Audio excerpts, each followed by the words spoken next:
Meus amigos e minhas amigas, bem-vindos a todos e a todas ao Curto Circuito.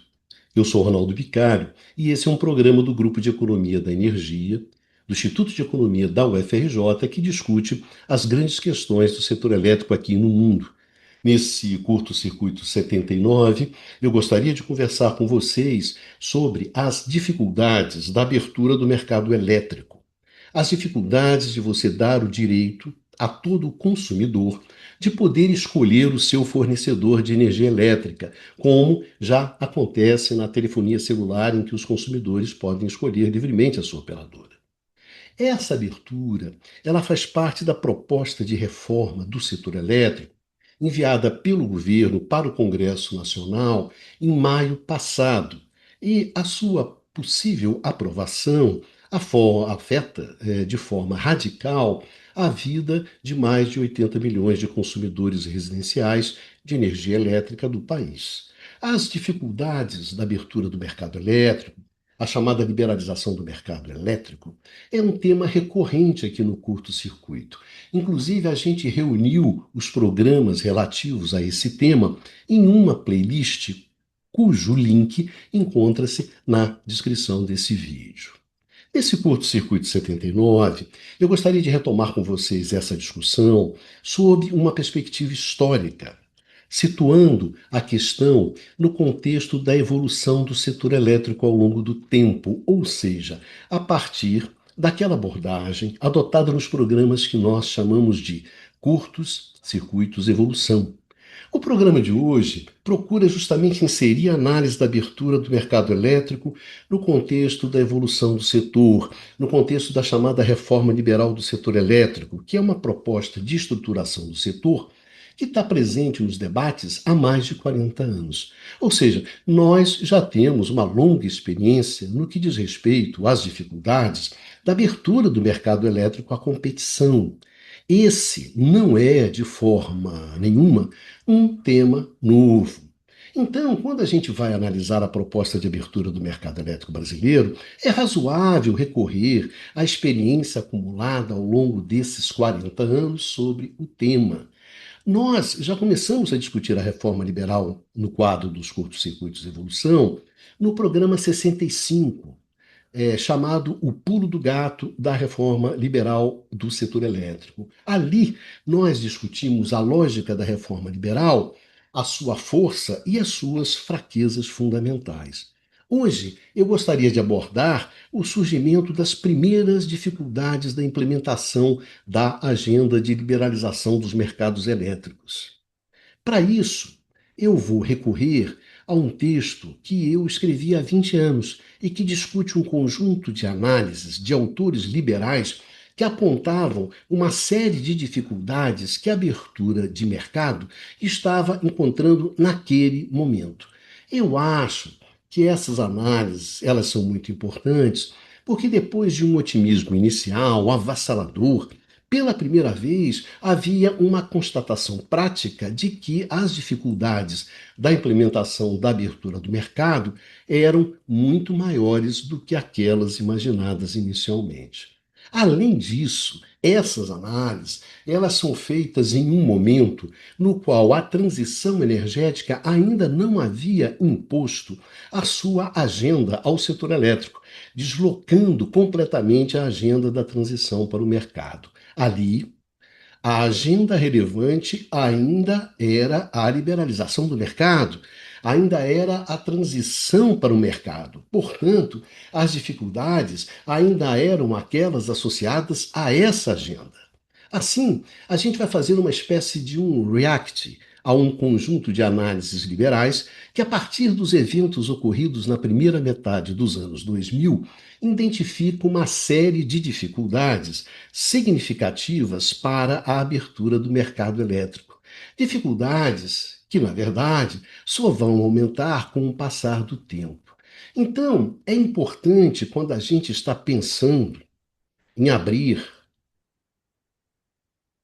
completamente o nosso mercado elétrico, dar uma olhada em questões essenciais que estavam sendo colocadas há 20 anos.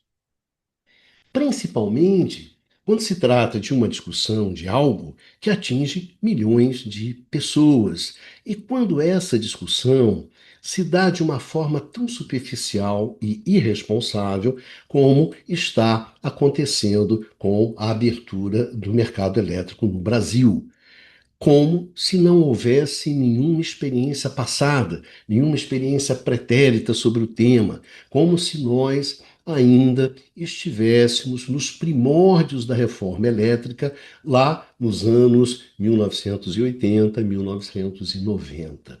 Então, vamos falar aqui de questões básicas, de questões simples, de questões que são importantes para começar qualquer conversa séria sobre o assunto.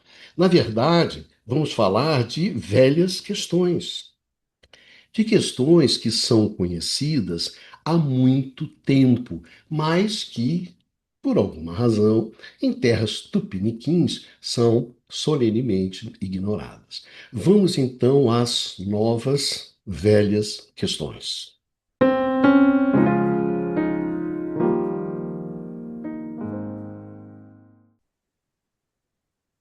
Uma das características marcantes da reforma liberal é a sua heterogeneidade.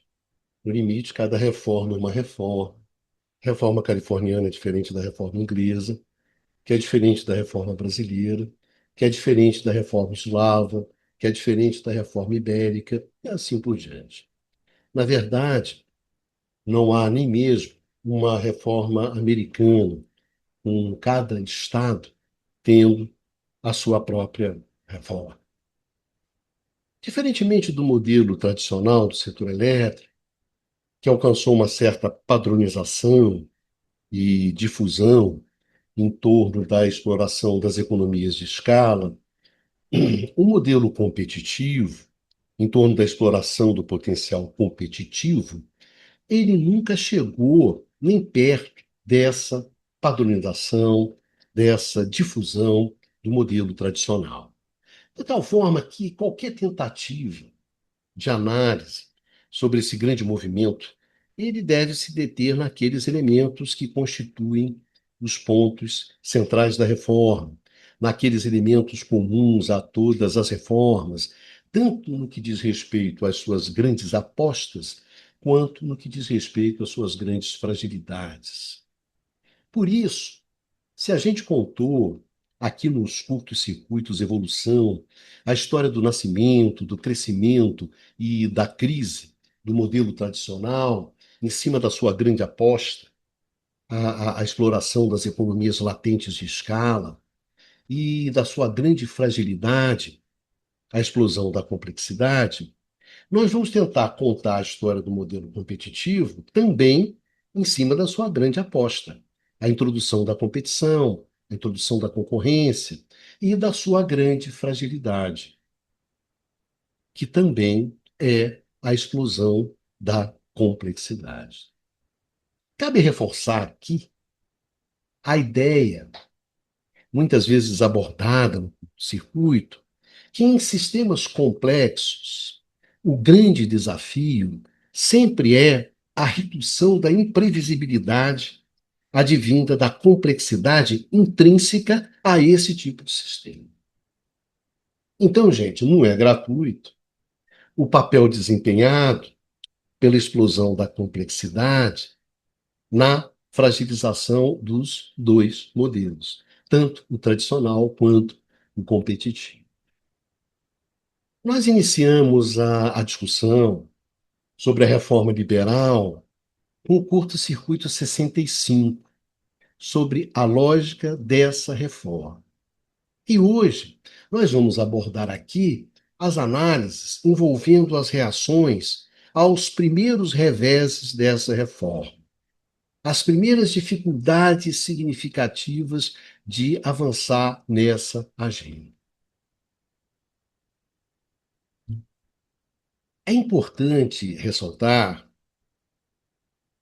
que essas análises que nós vamos comentar aqui, elas se dão após um conjunto de eventos literalmente dramáticos, ocorridos ali na primeira metade dos anos 2000. e que representou uma mudança radical na visão otimista e simplista que se tinha sobre a abertura do mercado elétrico. Esses eventos, eles se concentram inicialmente nos Estados Unidos. E eles vão ter um grande impacto sobre a evolução da reforma americana. Que eventos são esses? Vamos lá. O primeiro desses eventos é a crise da Califórnia. A crise da Califórnia de 2000 e 2001. O segundo evento é o escândalo da Enron, de 2001. E o terceiro é o grande blackout de agosto de 2003. A crise Califórnia, né, a crise californiana, foi um dos maiores desastres do setor elétrico na história. A reforma liberal do setor elétrico californiano havia sido implementada 2 anos antes, 1998, com a promessa de energia barata e eficiência econômica a partir do estabelecimento da concorrência no setor. O desastre ele foi de tal ordem que enterrou a agenda liberal com uma grande agenda do setor elétrico americano. Isso simplesmente sumiu depois da crise da Califórnia. No início de 2000, 23 estados americanos avançavam na liberalização do mercado elétrico. Em 2002, esse número havia caído para 16. Hoje, em 2025, o número de estados em que existe algum tipo de escolha dos consumidores é 18. E mesmo nesses 18, o direito à escolha do fornecedor de energia elétrica é restrito, sendo que em apenas 2 deles a parcela de consumidores residenciais que exercitam esse direito ultrapassa 50%. Só no caso do Texas, né, com 85%, e Ohio com 51%. Sendo que o Texas é o estado americano que mais avançou na agenda da transição para o mercado e que viveu uma gigantesca crise em 2021, na crise elétrica, nos moldes assim da crise californiana. Então, gente, a abertura do mercado elétrico, ela se tornou uma agenda específica de alguns estados americanos. E o desastre da Califórnia, ele teve um papel decisivo para esse resultado. Outro evento dramático foi o escândalo da Enron, apontada como uma das causadoras da crise californiana. A Enron foi uma das empresas de energia mais importantes do mundo. A Enron, ela redefiniu a forma como o gás natural e a eletricidade eram comprados e vendidos. Enfim, como eles eram comercializados. A Enron foi um ícone da liberalização do mercado. E a sua quebra foi um dos maiores escândalos corporativos na história americana. A empresa, símbolo da abertura do mercado, do novo modelo competitivo, ela se tornou um símbolo de todo tipo de fraude, de falcatrua, de manipulação corporativa contra a economia, contra a sociedade. O Kenneth Lay, fundador e presidente da Enron, ele foi considerado culpado em 6 acusações de fraude e conspiração e 4 acusações de fraude bancária. O Lay morreu cerca de um mês após o julgamento, em 2006. O Jeffrey Skinner, que era presidente executivo, ele foi condenado por 18 acusações de fraude e conspiração e uma de informação privilegiada, pelo seu papel central nos sistemas contábeis que mascaravam as dívidas e as fragilidades financeiras da companhia. O Skinner, ele permaneceu preso por mais de 12 anos e ele foi solto justamente em fevereiro de 2019. O escândalo da Enron também tinha uma face política, em função da forte ligação da companhia texana com a família Bush. No entanto, o escândalo ele foi completamente abafado por um outro evento dramático ocorrido em 2001, que foi o ataque às Torres Gêmeas. Esse ataque mudou drasticamente a agenda política e salvou a família Bush das investigações que se anunciavam em torno da ele. E para terminar, outro grande desastre elétrico, no início dos anos 2000, foi o grande blackout de agosto de 2003, que é considerado o maior de toda a história dos Estados Unidos, envolvendo a costa leste americana e parte do Canadá, e que deixou às escuras mais de 50 milhões de pessoas, denotando falta de investimento e coordenação. O blackout foi mais um duro golpe na reforma liberal do setor elétrico americano, que, no final das contas, não entregava nem energia barata, nem energia segura.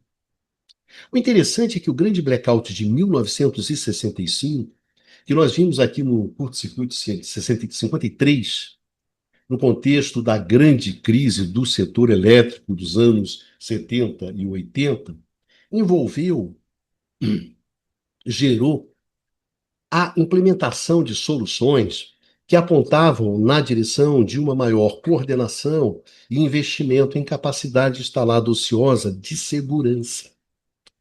Coordenação e investimento que justamente se enfraqueciam a partir da reforma liberal, com a coordenação sendo substituída pelo enfrentamento competitivo e a ociosidade, inclusive aquela associada à segurança do sistema, reduzida em nome da eficiência econômica.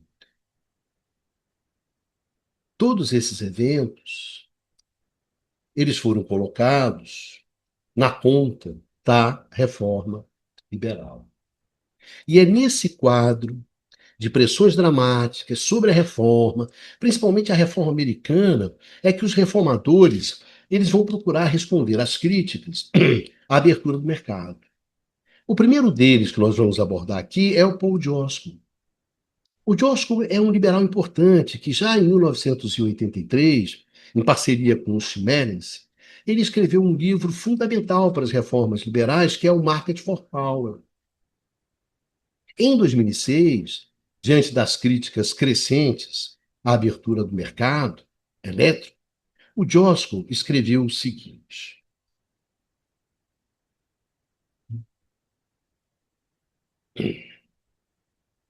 abre aspas. Depois de quase 25 anos de reestruturação federal e estadual, de reforma regulatória e iniciativas de desregulamentação, afetando quase todos os setores dos Estados Unidos, que eram objetos de regulação de preço e entrada até 1980, o navio da política de desregulamentação parece ter encalhado, enquanto tentava levar a indústria de energia elétrica no caminho da concorrência. Fecha aspas. Aqui tem algumas coisas importantes.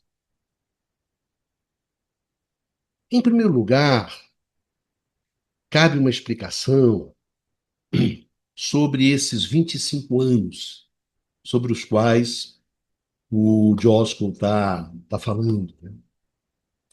Ele está falando em 2006. Essa é uma questão importante para que a gente tenha a noção de onde é que vem essa questão da abertura do mercado. Onde é que estão suas origens? A primeira vez que você permitiu a produção de energia elétrica por um agente econômico que não era uma empresa elétrica monopolista, foi em uma lei federal de 1978, o PURPA, o Public Utility Regulatory Policy Act. Essa lei, ela estimulou o desenvolvimento de um produtor independente que vendia a eletricidade produzida principalmente a partir de instalações de cogeração, instalações de energia renovável, para as empresas elétricas de serviços públicos locais por meio de contratos de longo prazo.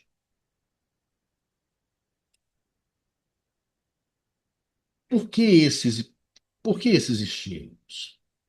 É que naquele momento, ali no final dos anos 70, o setor elétrico americano ele está imerso numa crise imensa. Você não tem investimento, você não tem expansão. As utilities não fazem isso. Então, para justamente destravar esses investimentos, destravar essa expansão, é que são criados esses estímulos. E estímulos baseados justamente na geração a partir de cogeração e de energias renováveis, porque não se esqueça que você está justamente ali no meio das crises, dos choques de petróleo. Então, por isso, a geração a partir de energias alternativas. Pois bem,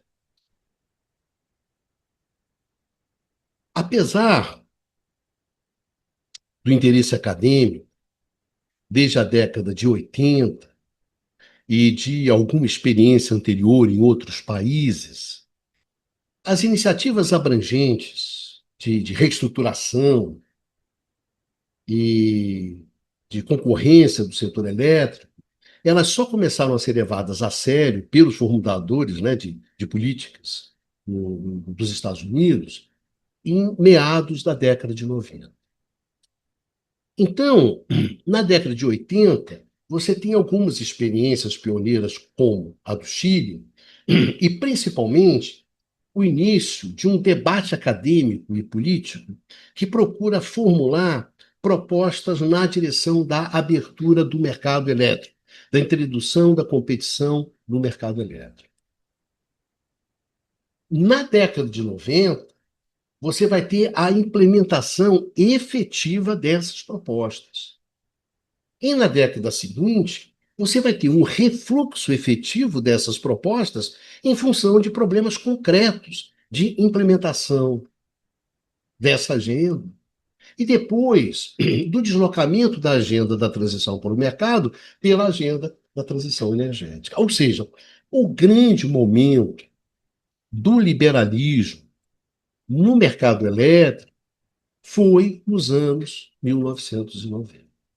Ou seja, há 30 anos. Então, quando a gente fala, quando a gente está falando sobre a abertura do mercado elétrico, nós estamos falando concretamente de uma proposta desenvolvida para resolver problemas de 40 anos atrás, implementada há 30 anos e travada há 20. É sobre isso que nós estamos falando quando a gente está discutindo a abertura de mercado elétrico.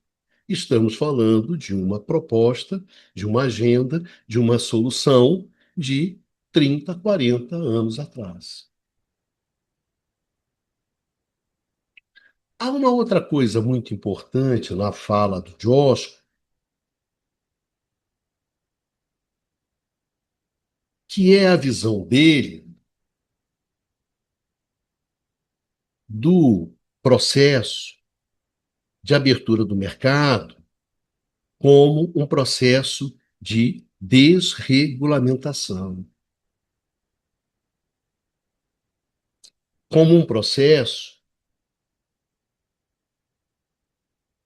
de retirada das restrições e das limitações regulatórias históricas à valorização do capital nesse espaço econômico, a manifestação da livre iniciativa nesse espaço econômico.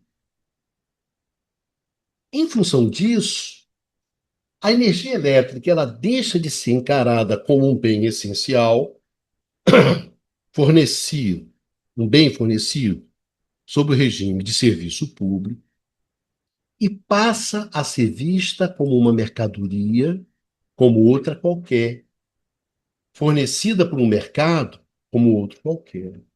Então, dessa maneira, o consumidor dessa mercadoria, ele deixa de ser protegido por um regime regulatório especial e ele passa a ficar exposto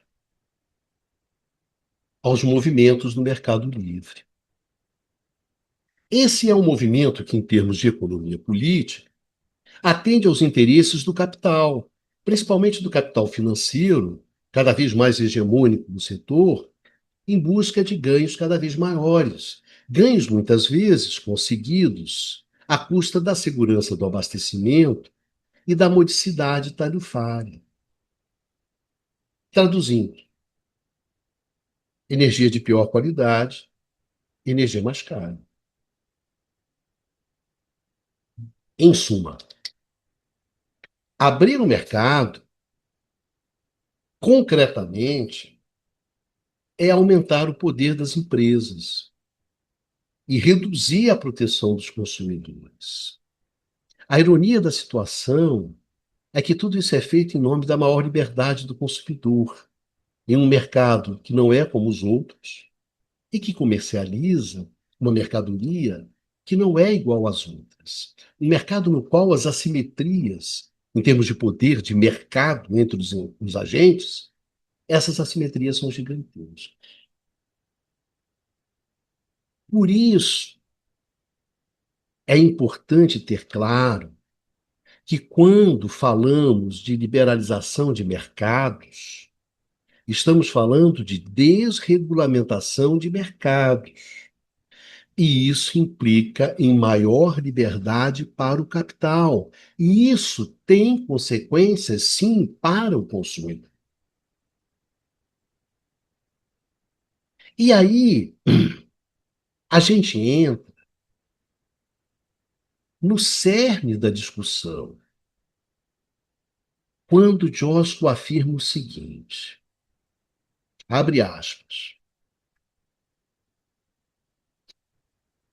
a criação de mercados atacadistas competitivos, notem, notem bem, mercados atacadistas. O Josko não está falando nem em mercados varejistas, está falando em mercados atacadistas. Voltando ao Josko, a criação de mercados atacadistas competitivos que funcionem bem é um desafio técnico significativo e requer mudanças significativas na estrutura da indústria e o apoio de mecanismos de governança institucional e regulatório. Ela exige um compromisso dos policymakers de fazer o necessário para ela funcionar. Esse compromisso tem faltado nos Estados Unidos.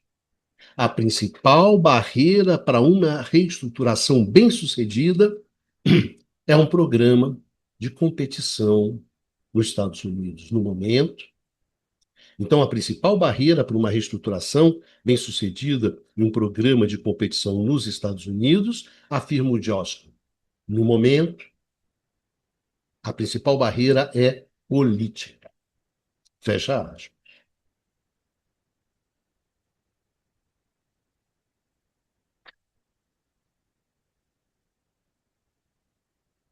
A questão fundamental aqui é que os ganhos das empresas advindas da maior liberdade, outorgada pela competição, não impliquem na piora das condições do consumidor. Esse é o grande desafio. E isso só é possível em uma estrutura de mercado no qual essas empresas não tenham condições de exercer o seu poder, o seu poder de mercado. Ou seja, numa estrutura de mercado competitivo, na qual as empresas não têm condições de exercer o poder de mercado delas. Então, a sua maior liberdade não implica elas atropelarem o consumidor. Então, a criação do mercado competitivo é fundamental. Que esse mercado que está sendo criado, que esse mercado que está sendo desenhado, esse mercado tem esse atributo. Agora, o próprio Diosco reconhece que a criação de mercados atacadistas competitivos que funcionem bem é um desafio técnico significativo e que ele requer mudanças significativas na estrutura da indústria e que requer o apoio significativo de mecanismos de governança institucional e regulatório. É o que nós já discutimos várias vezes aqui nos nossos programas. O mercado elétrico é uma construção institucional, cujo funcionamento desses mercados é definido justamente a partir do quê? Dos mecanismos de governança institucional e regulatório. Mecanismos que são definidos pelo Estado. Portanto, no limite, os problemas são sempre de ordem política, se você quiser. Mas até aí morreu o valoroso Neves. No setor elétrico sempre é assim. Então, de fato, o argumento do Diosco, visto sob essa perspectiva, ele é bastante pedestre. É o clássico. Falta vontade política.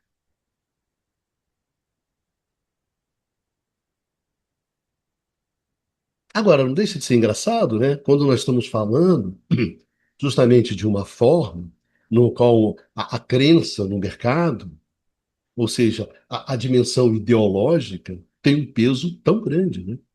Portanto, numa reforma que tem uma natureza política muito pesada. Então, diz o Joskell, falta vontade política. Falta vontade política.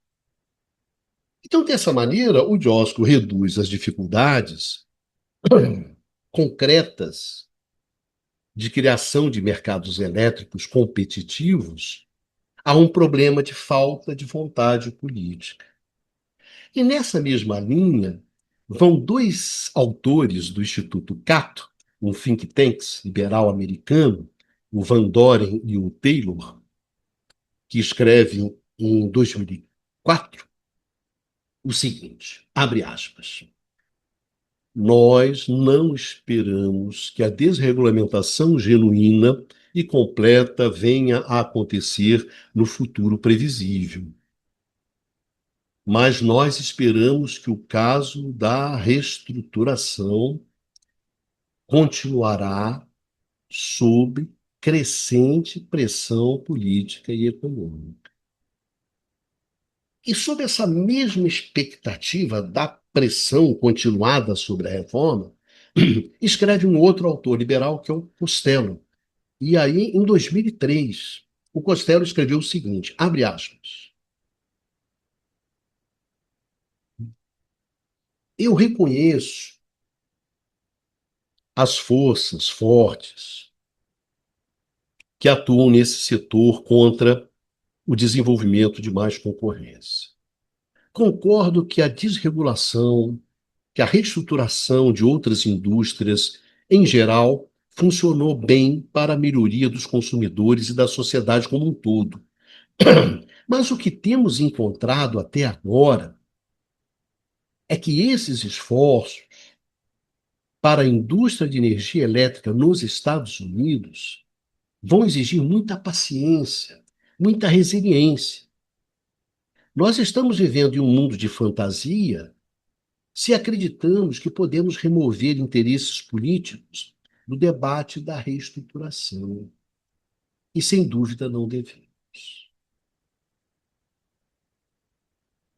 E aí, o Costello entra naquilo que realmente interessa. Abre aspas. Os analistas ainda não resolveram o problema de identificar os arranjos institucionais que, por exemplo, oferecem os incentivos corretos para a expansão da capacidade de transmissão, os incentivos corretos para se alcançar baixos custos de transição, além de criar atribuições de risco eficiente entre os agentes de mercado. Pode-se argumentar que os policymakers, os políticos, os reguladores estão brincando com fogo se prosseguirem com a reestruturação em um ritmo que não seja gradual. E encerro os três. Trocando em miúdos, o que o Costello está afirmando? Depois daquela confusão toda. Construir mercados competitivos não é mole. As dificuldades são muito grandes e não dá para acelerar esse processo. Tem que ir devagar, tem que ser gradual. E isso em 2003. Nessa mesma linha da identificação das dificuldades da construção de mercados elétricos competitivos, escreve o Shaw. O Shaw ele é do Electric Power Research Institute, que é um centro de pesquisa respeitadíssimo americano na área do setor elétrico. E o Shaw, em 2006, ele escreve o seguinte. Vamos lá ver o que o Shaw escreve. Aspas. À medida que a reestruturação elétrica se espalha rapidamente entre os países, entre os estados, uma crescente preocupação é que, em muitos casos, os policymakers estão colocando suas propostas em prática mais rapidamente do que os analistas políticos podem fornecer respostas às perguntas difíceis sobre o desenho do mercado, sobre a construção do mercado. Neste processo, diferentes estruturas para a organização dessa indústria estão evoluindo sem um firme entendimento básico de suas implicações para o desempenho do mercado de longo prazo. E termina o Shaw. Existe o risco de que o processo pode ser inadvertidamente encaixotado em um desenho de mercado inferior que será muito dispendioso para mudar.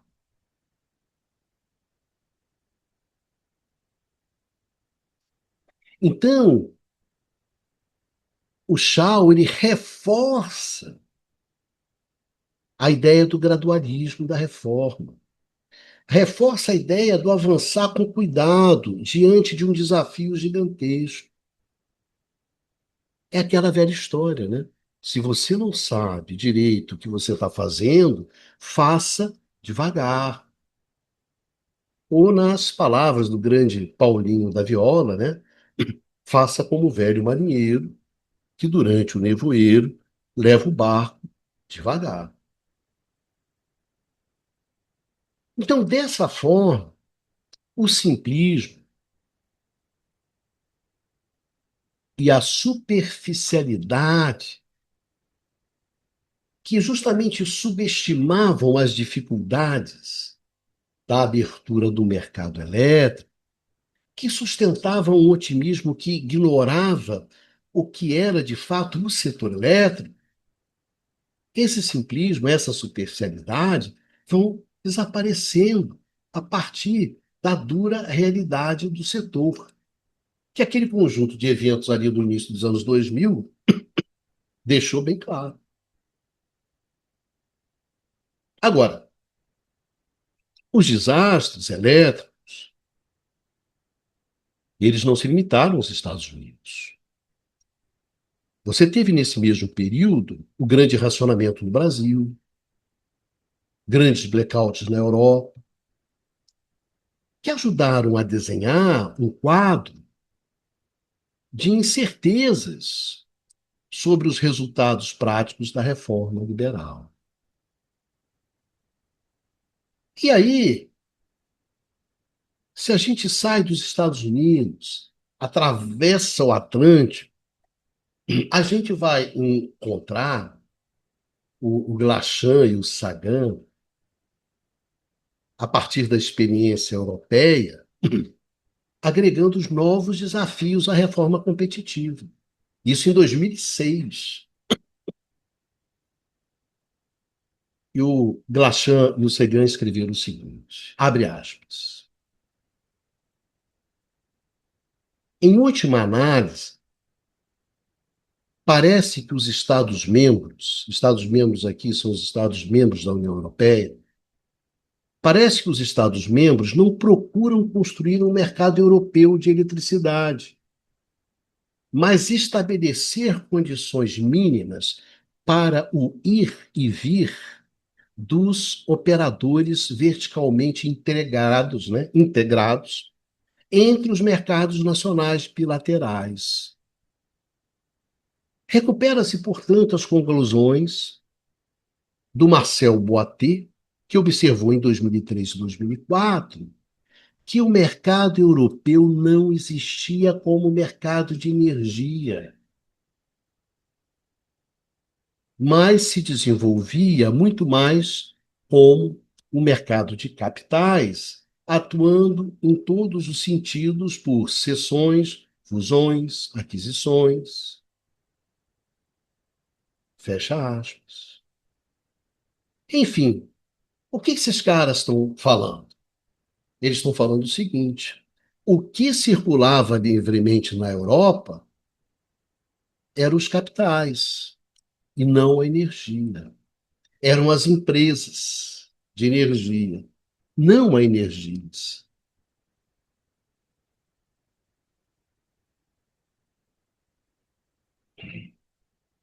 Tanto é verdade que o Boatet é uma figura icônica do setor elétrico francês, ele é o grande comandante da IDF, é uma figura super importante.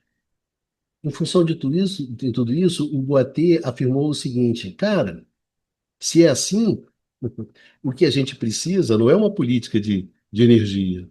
O que a gente precisa é uma política de defesa da concorrência. É sobre isso que nós estamos falando. Isso é uma coisa interessante, principalmente quando a gente olha para o caso brasileiro. Talvez antes de qualquer coisa, para começo de conversa, a gente tem que começar a pensar o setor elétrico, já que você está querendo pensar em termos de introdução da competição, em termos de política de defesa da concorrência. Porque a proteção, a concentração de poder de mercado em terras tupiniquins não é pequena. Basta simplesmente olhar o caso da Eletrobras. Mas fechamos as aspas. Seguimos. Quando a análise sobre o desempenho das reformas na indústria elétrica abrangia os países em desenvolvimento, a complexidade do processo de abertura de mercado, essa complexidade ela se ampliava. Como constata o Jamasby, que é um autor que em 2006 escreveu o seguinte: é agora evidente que a implementação de reformas orientadas para o mercado de energia elétrica sustentável é mais complexa do que o inicialmente previsto. Olha só. Mesmo as reformas nos países desenvolvidos têm levado a alguns problemas imprevistos e consequências não intencionais. Os países em desenvolvimento tiveram que reformar técnica e financeiramente sistemas menos eficientes, dos setores privados menos desenvolvidos, instituições econômicas e políticas mais fracas e menos experiência regulatória e recursos humanos qualificados.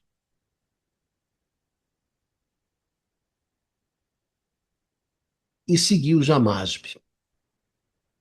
Também é reconhecido, cada vez mais, que as reformas elas precisam prestar ampla e igual atenção às características sistêmicas do setor, bem como às inerentes capacidades institucionais e os fatores contextuais de cada país.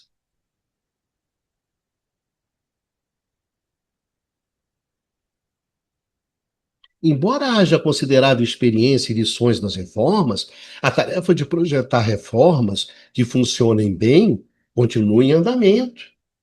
À luz dos problemas vividos em algumas reformas, das questões sobre o desenho que permanecem incertas e do entendimento incompleto das consequências distributivas e patrimoniais para alguns países, uma implementação gradual ou mesmo um pouco atrasada pode ser uma opção plausível, pode ser uma opção desejável.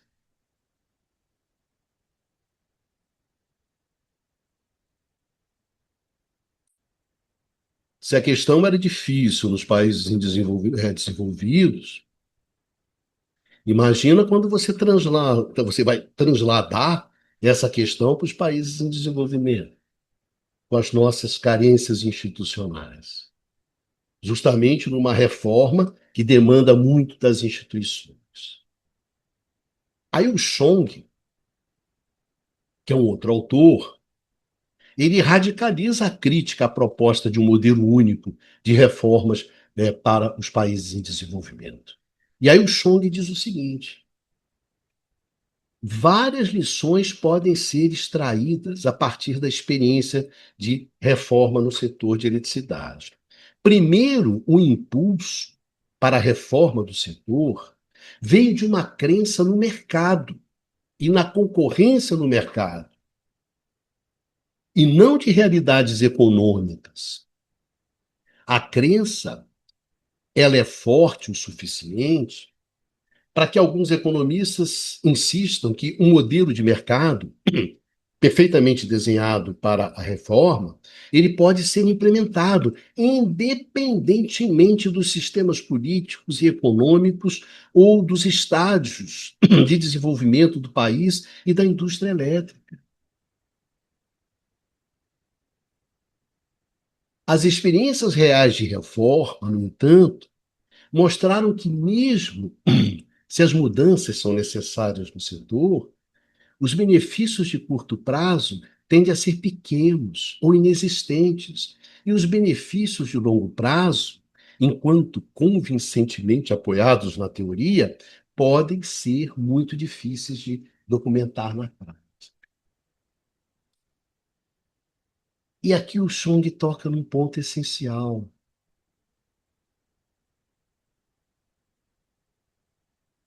um ponto essencial na disputa política em torno da reforma. É porque a reforma liberal, ela entrega muito pouco no curto prazo. A reforma liberal é: nós vamos fazer um grande sacrifício, nós vamos fazer um gigantesco esforço para construir uma estrutura de mercado, e aí essa estrutura de mercado, lá na frente, ela vai entregar aquilo que a gente deseja. Isso, sem dúvida, é um dos fatos do enfraquecimento da reforma liberal. Ela traz sacrifícios no presente em nome de benefícios lá no futuro. E benefícios difíceis de serem identificados, de benefícios incertos. É completamente diferente do modelo anterior, de redução de custo a partir da exploração das economias de escala. Ali era real, aqui é uma promessa. Então, você defender uma promessa, muitas vezes, é difícil. E aí, um outro ponto do Chong, abre aspas. Em segundo lugar, o poder de mercado ele continua a prevalecer no setor de energia elétrica e só pode ser gerido com regulação ainda mais forte, que, por definição, requer o envolvimento governamental mais ativo e eficaz. Afinal de contas, as reformas de energia elétrica, elas são questões tanto políticas como econômicas. São questões econômicas, são questões políticas. E aqui o Chong troca num ponto principal e fundamental para nós, abaixo do Equador, que é a fragilidade das instituições. Ou seja, após a reforma, após a abertura do mercado, o poder de mercado continua a prevalecer. Então você precisa de uma atuação muito forte das instituições para evitar que esse poder de mercado se manifeste contra os consumidores. Contra os consumidores. Ou seja, você precisa de instituições fortes. Para introduzir a competição, você precisa de instituições fortes. E isso não é uma questão técnica do melhor desenho regulatório, é uma questão política para bancar isso. E aí, o Rennes, o Zellner e o Gillen, eles introduzem a dimensão política na análise das reformas elétricas nos países em desenvolvimento em 2005, através de um artigo, e demonstra o quê? Que realmente a reforma é extremamente complexa. Eles dizem o seguinte, abre aspas, apesar da normativa de políticas, de prescrição,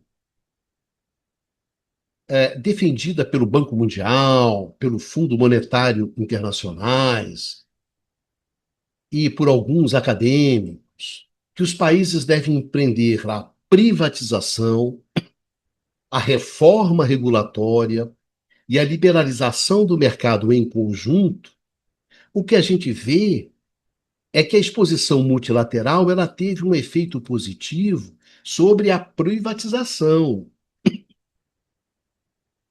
e formal sobre a separação regulatória, mas não sobre a despolitização regulatória de fato e sobre a liberalização do mercado. A privatização de empresas estatais, juntamente com uma reforma regulatória apenas de direito, e desacompanhada de qualquer competição verdadeira, dá aos investidores privados, e muitas vezes estrangeiros, um poder de mercado sem controle e, portanto, suscetível de ter um efeito deletério sobre os consumidores e sobre os cidadãos. Nesse caso, os cidadãos de países reformados podem acabar em situação pior, alimentando uma reação política doméstica contra as reformas orientadas para o mercado. Então, de fato, a reação contra o neoliberalismo, em muitas partes do mundo, deriva, em parte, do fato de que os investidores locais e estrangeiros se beneficiaram da reforma desproporcionalmente e, por vezes, à custa dos consumidores. E aí encerro os autores.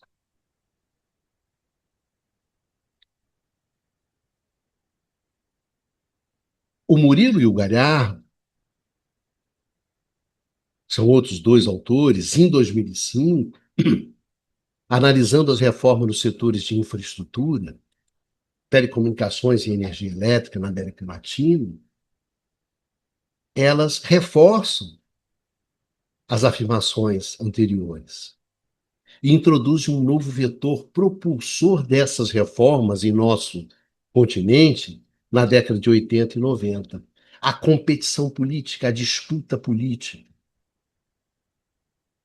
Eles dizem o seguinte, abre aspas, a competição política parece ter sido um fator determinante, mais forte do time, da privatização, a mais visível e politicamente sensível das três reformas, que a decisão de empreender reformas regulatórias ou abrir o mercado de energia elétrica à competição. Ou seja, a competição política, a disputa política, colocou na agenda, privilegiou o quê? A privatização em detrimento o quê? A competição.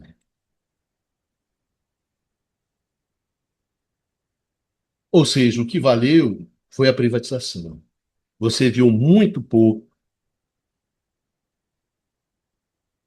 de introdução da competição real. Então, a maior liberdade das empresas foi feita, essa maior liberdade, ela foi feita à custa de quem? À custa do consumidor. Notem bem, isso está sendo escrito em 2005, 2006. Então, o que esse conjunto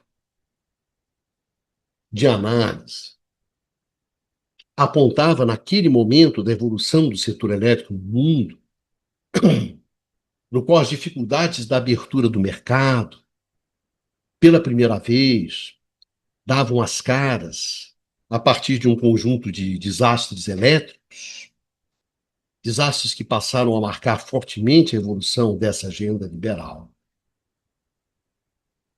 É que essa agenda ela havia se tornado cada vez mais indeterminada. E, em função disso, ela perdeu de forma significativa o seu poder normativo. Ela deixou de ser uma referência em conteste. O reconhecimento da complexidade intrínseca à reforma, complexidade essa reiteradamente subestimada nas décadas anteriores, fez com que ocorresse uma importante mudança na percepção das dificuldades envolvidas na concepção e na implantação dos processos de liberalização dos mercados elétricos. Era justamente essa mudança que explicava as crescentes dificuldades encontradas no quê? Na mobilização política necessária à sustentação da implantação e do avanço das reformas, que simplesmente traduziam a crescente complexidade do cálculo dos custos e dos benefícios, tanto econômicos quanto políticos, associados às reformas. Então, em contraste com o ambiente das décadas anteriores, no qual a simplificação inicial do debate entre um presente em crise e uma agenda interditada, que era um monopólio, por um lado, e um futuro que prometia a redenção sem custos, e uma agenda aparentemente desobstruída, que era a competição, por outro, isso desequilibrava o jogo a favor do sucesso prometido em relação ao fracasso constatado, né? Favorecendo sobremaneira, no embate político, a referida mobilização a favor das reformas. Assim, entre o modelo em crise e as promessas de um novo modelo, que ainda não foi testado, é claro que a balança pendeu para o lado do modelo ainda não testado, do benefício da dúvida. Os desastres elétricos da primeira metade da década de 2000 mudaram completamente esse quadro e tornaram a agenda reformista muito mais pesada, em termos teóricos, em termos econômicos, em termos políticos. Se isso valeu para os países desenvolvidos, valeu muito mais para os países em desenvolvimento. Países marcados pela fragilidade das suas instituições políticas e econômicas. Portanto, com menos garrafa para vender na hora de implementar as reformas. Então, nesse sentido, passou-se a reconhecer que não havia mais uma receita pronta, aviada, para um país ao sul do Equador reorganizar sua indústria elétrica. E quando se olhava os países desenvolvidos, se constatava que eles estavam em busca da sua própria receita. Portanto, o que eles tinham para nos oferecer eram agendas sofisticadas, pesadas e abertas, de modelos institucionais que estavam, de fato, em processo de construção, e não padrões institucionais incontestavelmente bem-sucedidos e, acima de tudo, replicáveis. Logo, não tinha receita de. A abertura de mercado era tudo, menos uma receita de bolo. Note bem que essa é uma avaliação de 20 anos atrás.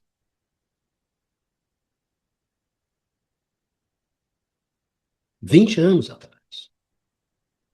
O que veio a seguir somente confirmou o diagnóstico feito à época. E as velhas questões, elas continuaram na mesa. O projeto liberal voltou para a prancheta, perdeu o seu poder normativo e passou a ser uma solução idiosincrática adotada em função das especificidades produtivas e institucionais, né, de cada país. Teve país que avançou, teve país que recuou, sem que isso tenha qualquer relevância em termos do estabelecimento de algum modelo de referência para a estruturação do setor elétrico. Vamos dar uma olhada agora nessas velhas questões sob uma ótica mais recente. Mudou alguma coisa? Vamos lá, vamos dar uma olhada.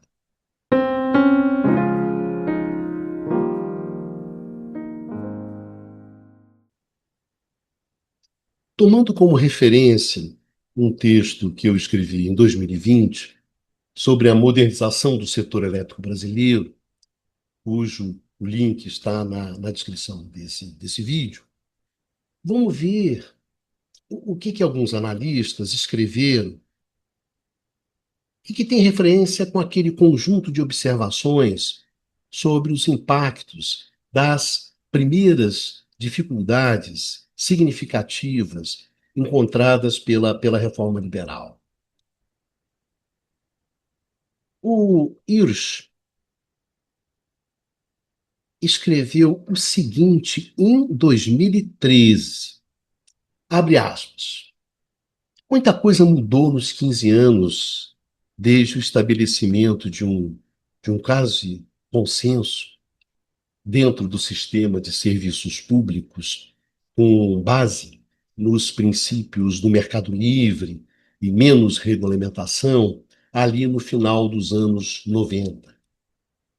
Em vez de avançar com mais vigor em direção à competição, no varejo e à escolha do cliente, muitos estados americanos fizeram o oposto, recuando da desregulamentação e restabelecendo formas de supervisão governamental, embora nem sempre com resultados ótimos.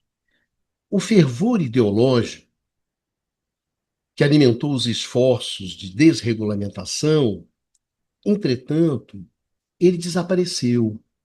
E desapareceu à medida que os experimentos na competição destacaram os abusos dos negócios, das empresas, e a incapacidade dos governos de controlá-los com eficácia.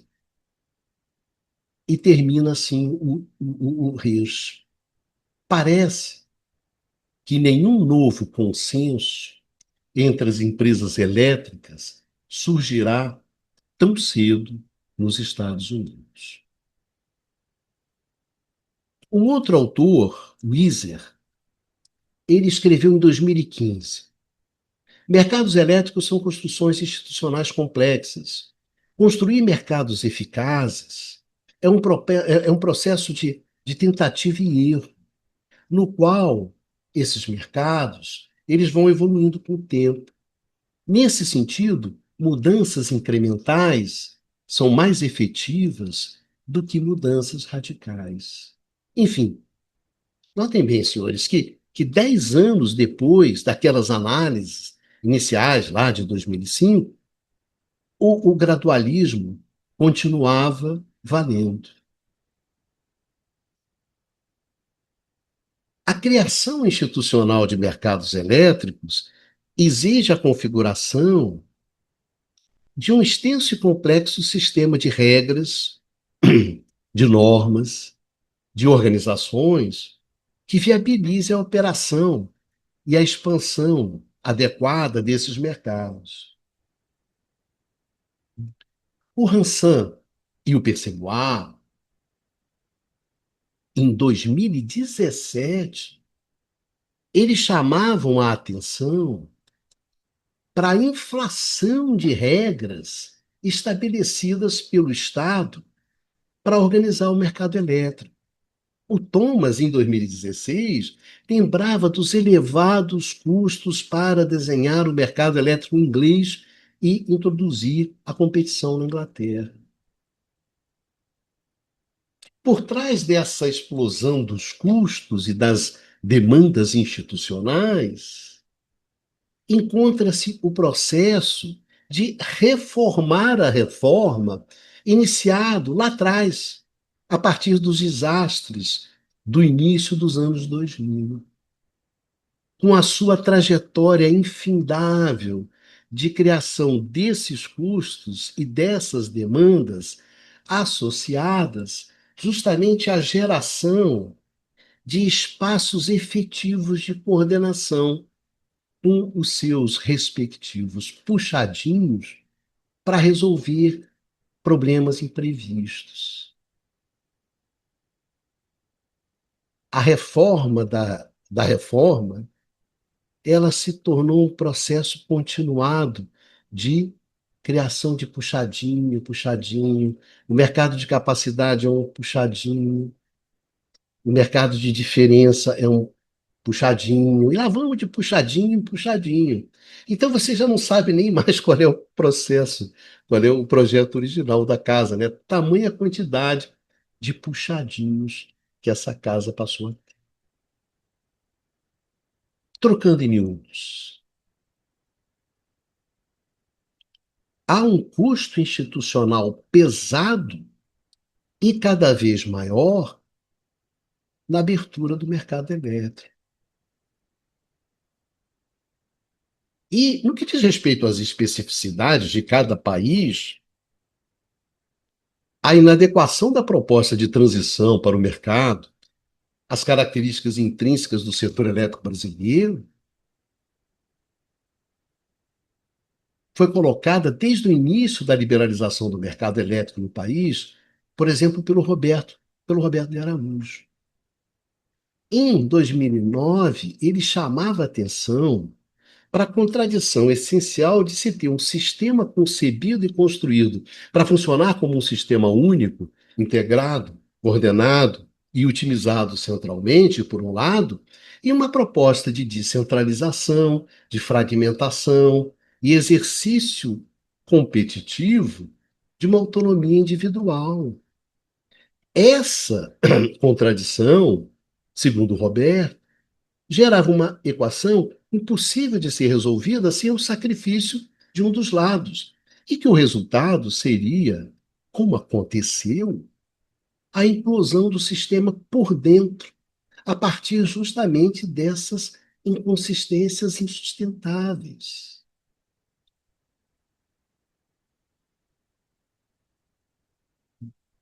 O Bernstein e o Bushnell, em 2005, eles trouxeram um problema que apenas se esboçava no meio da década de 2000, que era a questão central de quem fica com os custos reais da transição para o mercado. Quem que fica com esses custos? O consumidor cativo das distribuidoras, que são justamente os últimos a chegar na festa da competição. Note bem que até aqui nós não estamos introduzindo nada relativo à transição energética. Nós estamos restritos aos problemas, às dificuldades associadas à abertura do mercado elétrico à competição. Apenas isso. Olhando apenas isso, a gente pode afirmar, com base na nossa experiência acumulada sobre a abertura do mercado elétrico, que essa é uma agenda difícil, complexa, incerta, custosa e inadequada às especificidades do setor elétrico brasileiro. E a pergunta que a gente se faz é por que o setor elétrico, já encalacrado em uma agenda pesadíssima, que é a agenda da transição energética, que ele não consegue dar conta, por que esse setor elétrico ele se envolve em uma agenda pesadíssima, que é a agenda da transição para o mercado?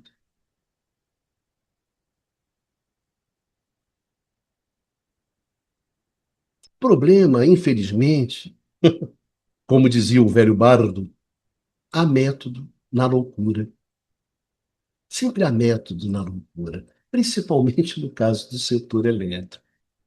Jabuti, meus amigos, não nasce em árvore, né? Ou é enchente ou mão de gente.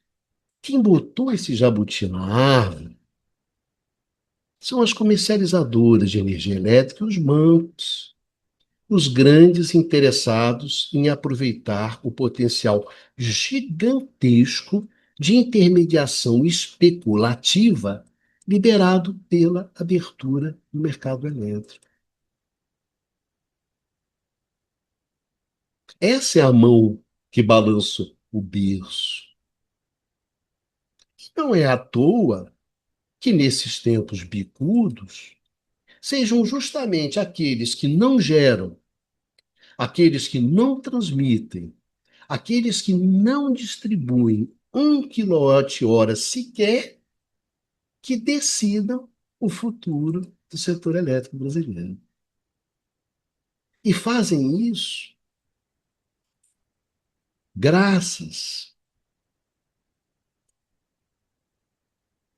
à completa desestruturação da governança setorial, fragmentada por uma visão empresarial focada em seus interesses específicos de curto prazo e por uma intervenção governamental sem nenhum projeto ou visão de longo prazo para o setor, que dê um sentido mais amplo a essa intervenção, que não seja a simples administração dos lobbies setoriais.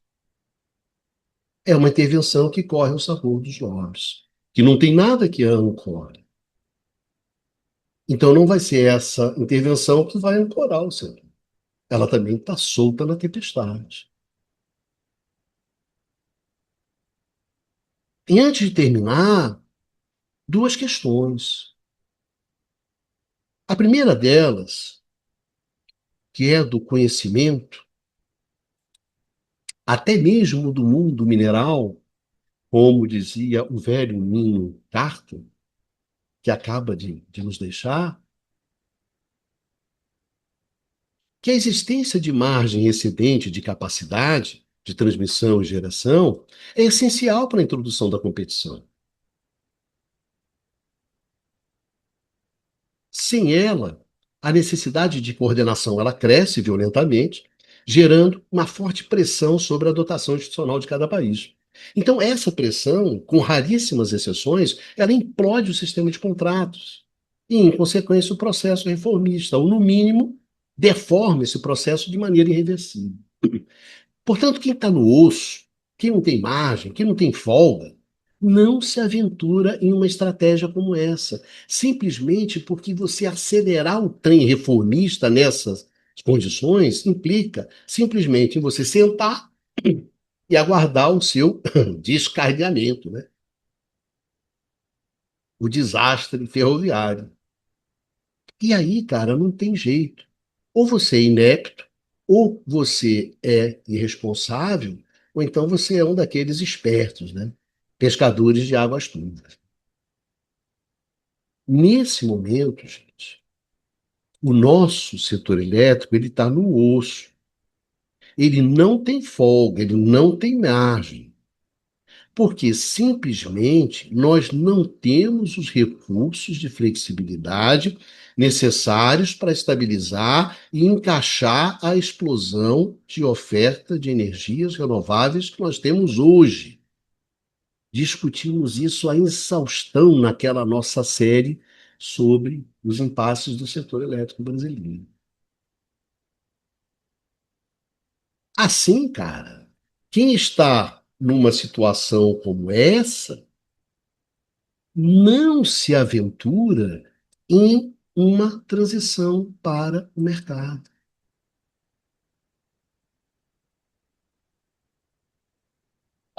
E por último, antes que alguém diga que a gente não se aprofundou, né, na experiência europeia, que muitos apontam como referência da abertura do mercado elétrico, eu convido a vocês a darem uma olhada no curto-circuito 40, no qual as dificuldades do mercado elétrico europeu, elas são discutidas assim de forma detalhada e exaustiva. As dificuldades, os impasses da abertura do mercado na Europa está nesse curto-circuito 40. Então é isso aí, meus amigos e minhas amigas. Muito obrigado a todos e a todas por terem acompanhado a gente até aqui nessa discussão. Um grande abraço e a gente se encontra no próximo curto-circuito. Vida que segue, se cuida.